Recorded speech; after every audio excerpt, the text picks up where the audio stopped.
Welcome back. It is 1646. We are making quick work of this decade. In the last one, we had a lot of relationship stuff happen. Temperance is now with Humphrey, who got everything about Abraham's misdeeds from Muriel and then exposed them.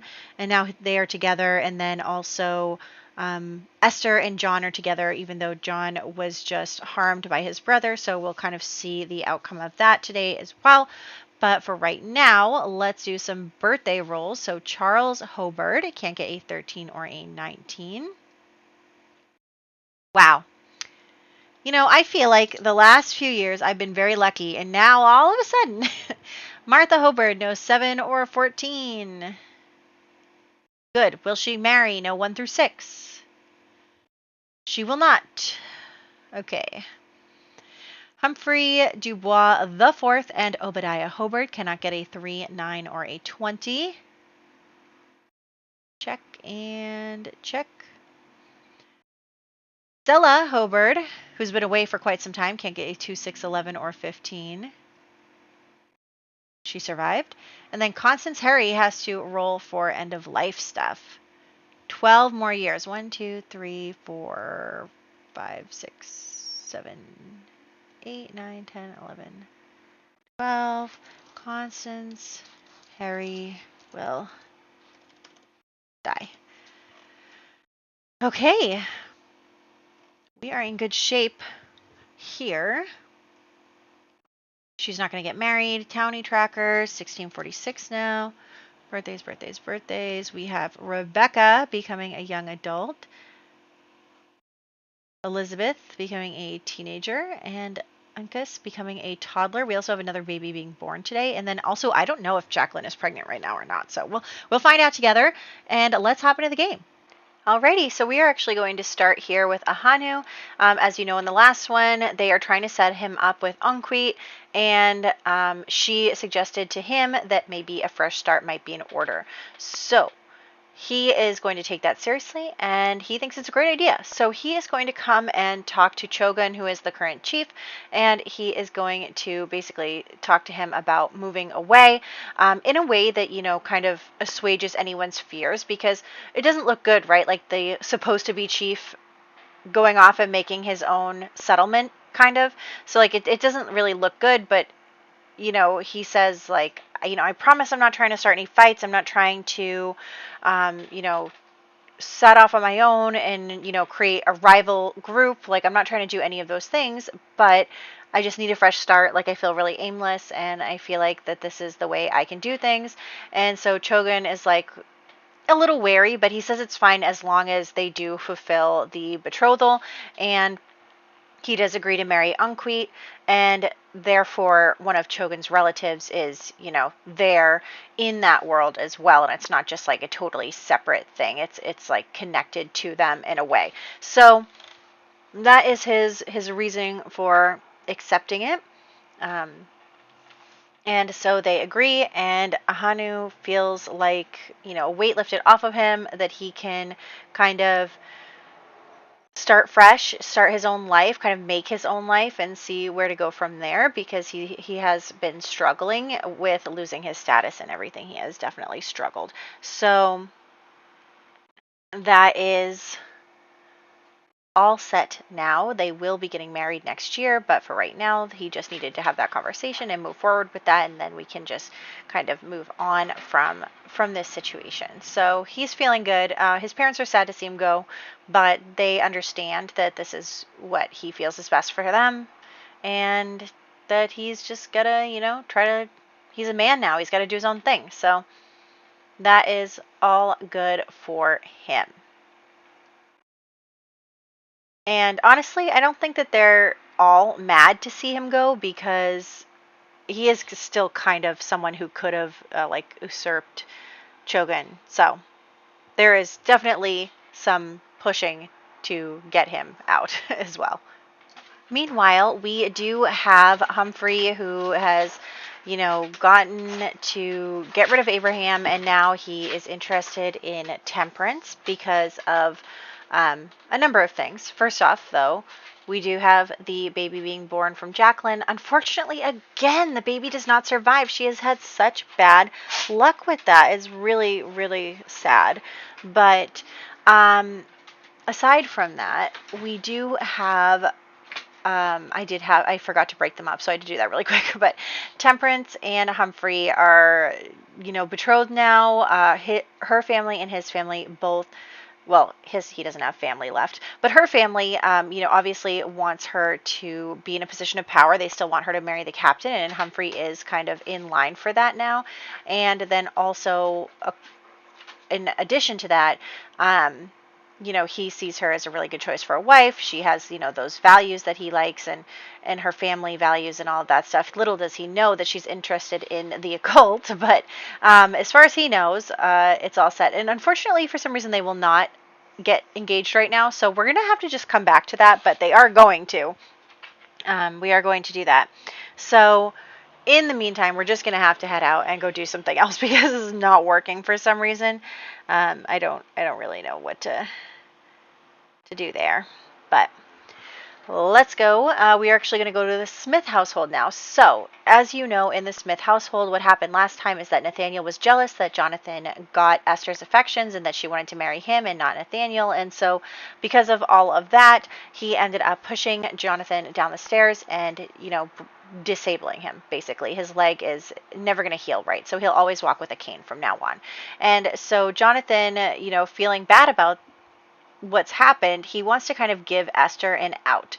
So he is talking to her because they did agree to get married and everything, but he's like, look, I know that kind of things have changed because he now cannot do the same things that he previously would have been able to do. Like if they live on a farm, is it going to be hard for him to move around? Like there's just a lot going on where now like the future is a little in danger there, or it will be more difficult than initially expected. And so because of that, he wanted to give her the opportunity to back out of the relationship. And of course, Esther does not care about that. She is not worried at all about that. She is like, I love you. I want to be with you. You're the first person that's really like made me feel like a real person that has, gotten to my heart, and, that we just clicked and everything is just wonderful together. And like, I can't see myself with anyone other than you. And, I take my marriage vows very seriously, and I know that you're giving me the chance to back out, but I've already in my heart committed myself to you in sickness and health, no matter what. And so you do not need to worry about that, because I think it's very sweet that you are trying to give me this opportunity, but there's no one else I want. And so, they're both very in love. They're really good, and I'm gonna let them live happily ever after. I'm going to, because I really don't do that very often, but I want them to. I want them to be happy, and I think that they both deserve it. Nathaniel does not deserve it. So Nathaniel obviously comes over and he's like, seriously, like, you still want to marry him, blah, blah, blah. And Esther's like, of course I do. Like, I don't care about superficial stuff like you do. And Nathaniel's, just basically insulting them, making derogatory comments, all that stuff, being a total jerk. Nobody likes Nathaniel. We don't like Nathaniel. He's a jerk, and he does not deserve to have such lovely siblings. But yeah, so he basically is like, get lost, like, I hate you. So yes, Nathaniel is still being rude, still being a jerk, but Jonathan honestly doesn't care anymore, and Esther doesn't care either, so everybody is pretty happy. And Nathaniel can go and be upset and be negative and be a jerk all by himself. So no one is worried about that. So next, we are going to head out again to church or something, some kind of outing. I did add a couple more community lots since the last time, but we're going to go to one of them a little bit later. But for right now, we're just going to go to the church area. We're going to call over the club. And while there, some things are going to happen. So first, we have Rebecca here, and as you know about Rebecca, she is worried about finding love. She is very concerned, and honestly, she's being exploited by her brother to take care of all of her siblings and everything, and she's struggling. But anyway, she really wants to find love, and so while at church, she ends up sitting near Dakota. Now, if you remember Dakota, he is the child of the very first couple between the colonists and the Native Americans. That we had. And so he is the child. Both of his parents died. He was raised by his aunt. And so he's older now. He's at a point in his life where he kind of has to figure out what he wants to do too. It's not just Ahanu that is figuring out his life, but also Dakota. He's always felt like he was part of his own community with his aunt and everyone. He never felt like an outsider, but he also, like, he's getting older. He's got to kind of decide, like, what does he think he should do with his life? And it's difficult. He was orphaned, and he really feels like he never got in touch with, like, his father's side of the family, or it's not like Elliot was particularly helpful in that department, and we know that Solomon left town basically, so he never really had the opportunity to kind of get to know his father's side of the family and their lives. And so he's been coming around more often and trying to, get to know some people. And while there, he totally hits it off with Rebecca. The two of them are just chatting and talking to each other, and they, like, really are understanding each other, because, like, it's just one of those things where, like, you ever meet someone and just, like, right away it just feels like you can open up to them and you can just, like, tell them all of your insecurities and secrets and everything. And he gets a crush on her right away. And she obviously, at first, she does not really realize that he has a crush on her. She's not going to realize it right now, because she honestly doesn't view herself as desirable, which is so wrong, because she is so beautiful and she is so wonderful and she has such a kind heart. And so it's sad that she doesn't have that self-confidence, but she doesn't. And Dakota is just, like, listening to her, maybe complain about her brother and all of that. And he just, like, totally understands, because he's, been the man of his house for a long time. And, he's got his aunt kind of sort of in charge of him. But now that he's getting older, there are some growing pains there and everything. And they're just chatting and kind of, getting to know each other, and she's feeling flirty and they're both feeling good, and it's really cute. And so they are doing pretty well, if I do say so myself. So Rebecca finally might have a suitor here. Not that he's actually made a move yet, but maybe next year. So next, I actually forget where we're going next, but we're going somewhere. Next we are going to go back to Humphrey and try and get him and Temperance married. So Humphrey is going to propose, and this time she's going to say yes. What a hardship. Sims don't always do what you want them to do. So he's going to get engaged to her, and so we're going to have them get married, like, right now, because, like I said, they want to get this done. They want to make things happen. Her family's been waiting a long time for her to be married to the captain, to have that kind of connections. Honestly, Tobias himself would have become captain, but he just doesn't have the popularity. He just doesn't have it. So having a son-in-law be the captain is the next best thing for him. So here we go, getting ready for the wedding. Temperance doesn't care. Honestly, I don't think she would have even cared if she married Abe and he still did whatever he wanted. I don't think she would have minded, because she's been raised to think, like, okay, I'm going to get married and I'm going to basically be my husband's property, and that's the way it's going to go, and that's just my life. And so she's been raised to basically believe that that's the way it's got to be. And so she doesn't really care who her husband is, as long as he's nice enough and doesn't, abuse her in any way. But, like, she just wants to, like, read her books and have fun and not really, deal with any of the other stuff. She doesn't really care. So here they are walking back down the aisle. Very cute. And then we're going to have some food. It's already pretty late, but that's okay. So now we're going to have the food. I also, Abraham is no longer part of the club even. He has run away from his mistakes. He has decided that he does not want to face the consequences of his actions, and he doesn't want to, probably be, socially shunned and all that other stuff. So he's just going to run away from his problems, and he is going to go and try to make a life somewhere where nobody knows him. Meanwhile, Humphrey is now taking the spot as captain, and again with the podiums, I don't get it, but it's just the way it is.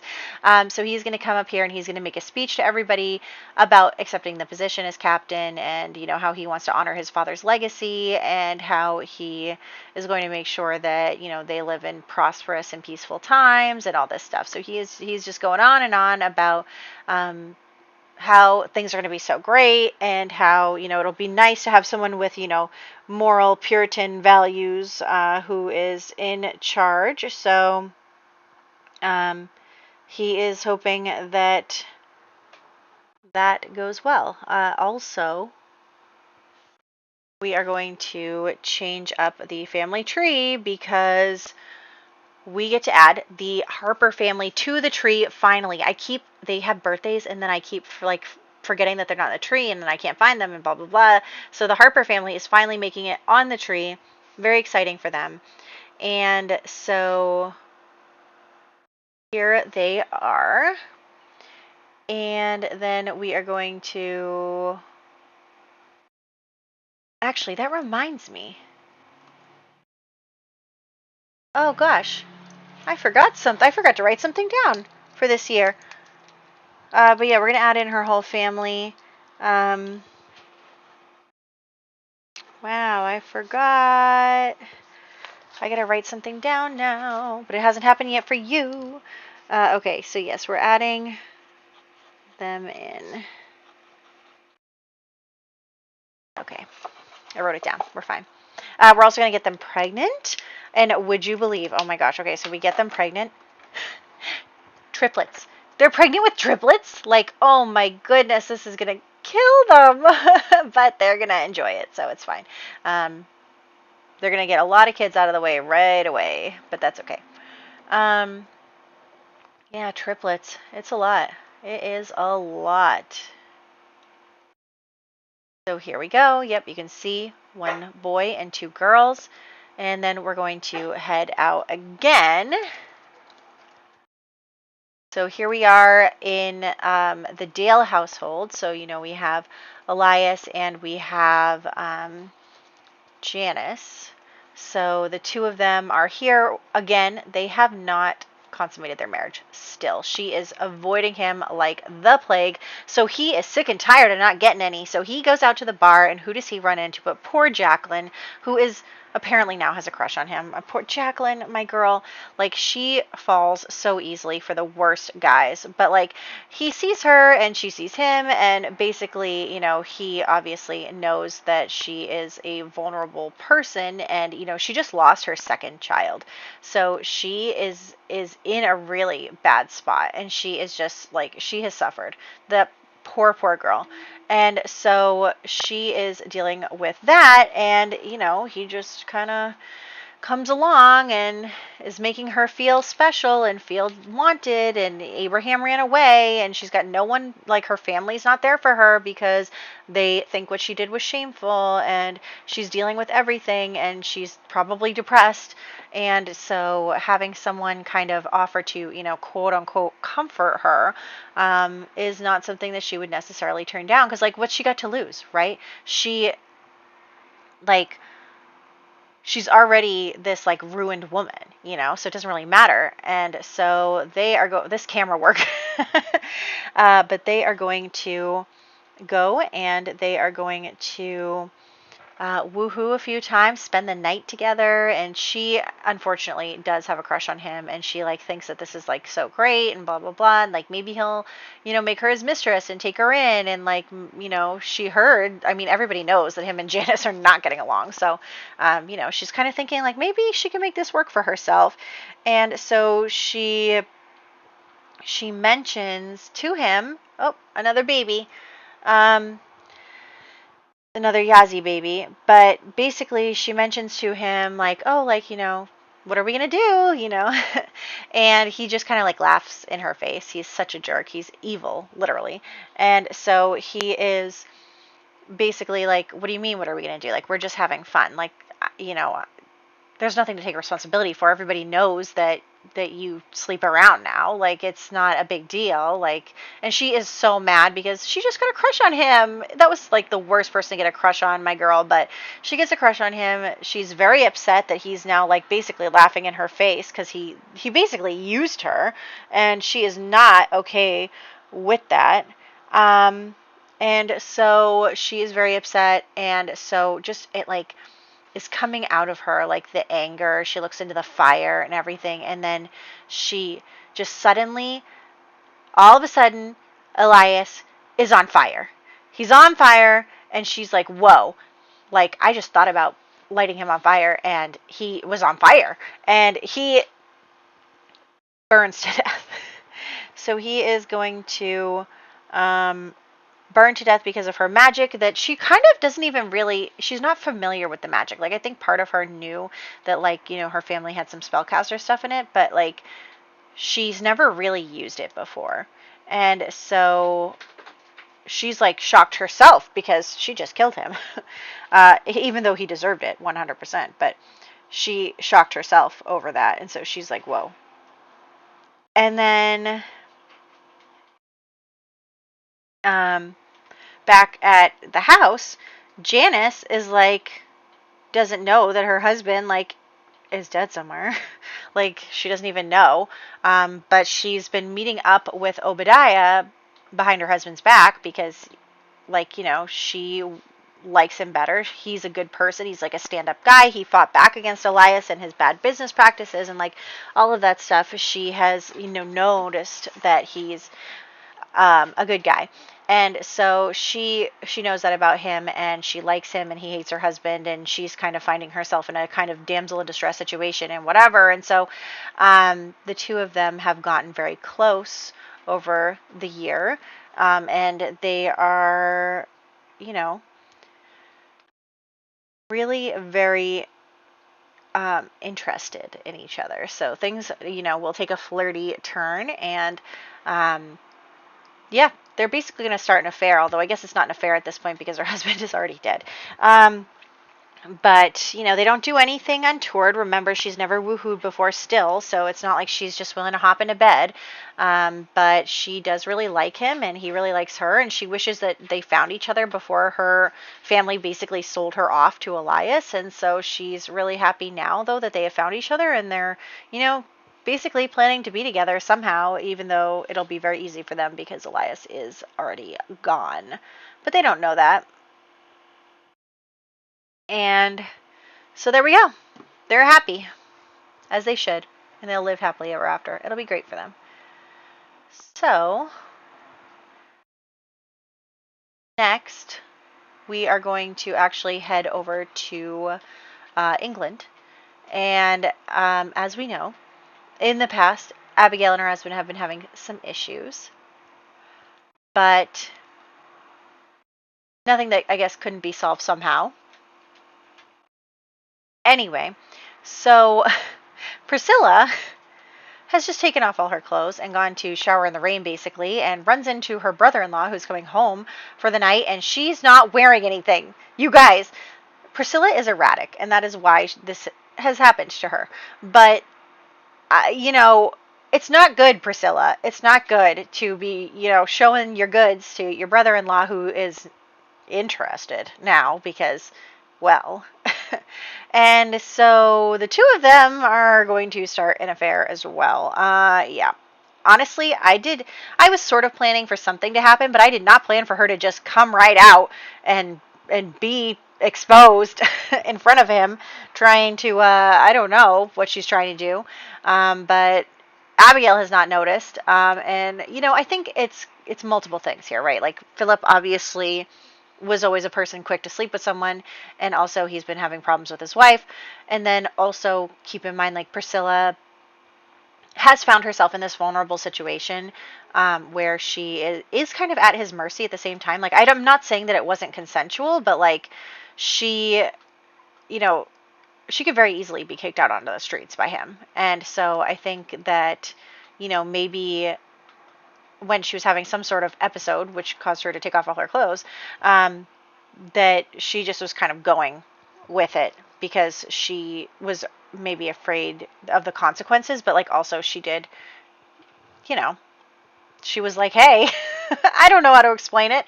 There's a weird power dynamic here that makes it kind of uncomfortable, but at the same time, she did do that. So anyway, we're back in our main household right now, just checking in and, doing some of the farm stuff. And unfortunately for us, I don't know what happened.